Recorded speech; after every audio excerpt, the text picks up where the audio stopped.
Name S.Monisa from Section B, Department of English. Today we are going to see about liberalization. The term liberalization comes from Latin word liberal, which means free. So it refers to the spirit of freedom and openness. It aims to bring relaxations, flexibilities, accommodation of diversities, and tolerance of others' interests. Liberalization is about easing some of India's reforms and policies. It leads to fast development and economic growth. Education Policy 2009 in India with regard to liberalization.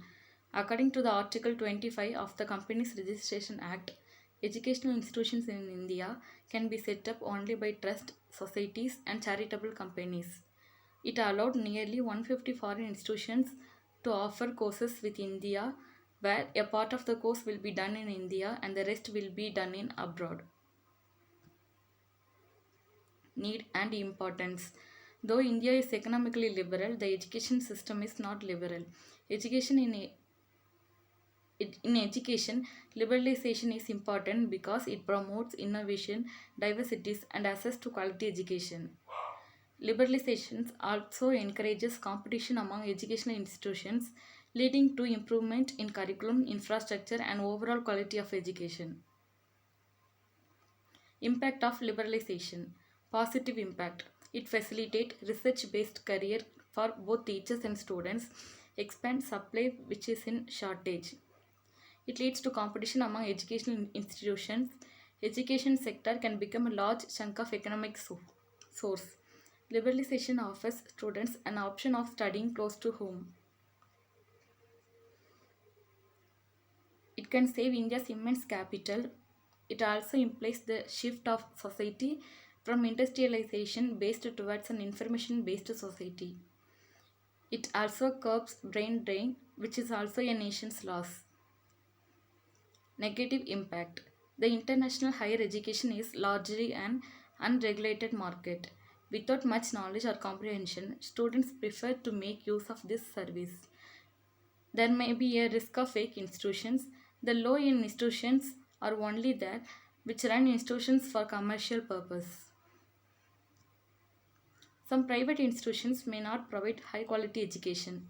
Skilled educators and students might live less development areas. Low quality institutions may offer degrees without ensuring academic rigor. Local institutes which have limited capital will not be able to survive, rendering many jobless.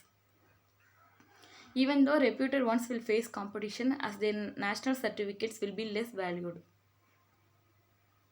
Possible solutions. The government should be kept out of the education business partially, if not fully. It ensures fair distribution of resources to both private and public educational institutions to reduce inequality in access to quality education. Another way to protect the fleecing of the candidates is that tuition fees will not be raised without the approval of local concerned authorities.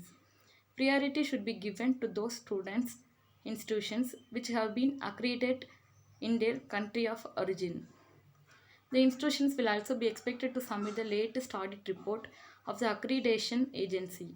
To avoid a kind of monopoly, the system will be made transparent and quick.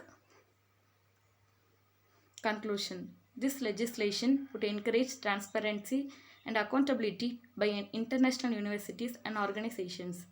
The same can be also be said of all Indian colleges and organizations, public or private. India wants to enhance the standard of secondary education, accessibility and affordability. It can be achieved through effective liberalizations on the education system. References. Thank you.